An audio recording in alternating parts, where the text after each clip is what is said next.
Keselamatan ST Insinyur Teknologis Nur Hafizah Muhammad Hassan turut menjelaskan peranan ST ECE dalam menyediakan tenaga mahir bagi menghadapi transformasi teknologi tenaga negara.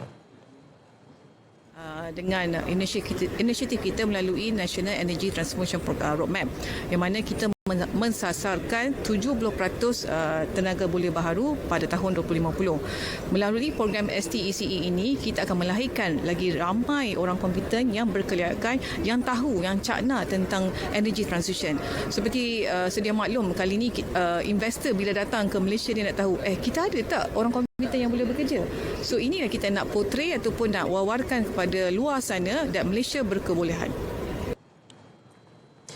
Pelaksanaan ST ECE menandakan langkah strategik ST sebagai badan kawal selia sektor tenaga untuk memastikan pembangunan tenaga mahir berlaku secara berstruktur, inklusif dan konsisten dalam menyokong transformasi tenaga negara.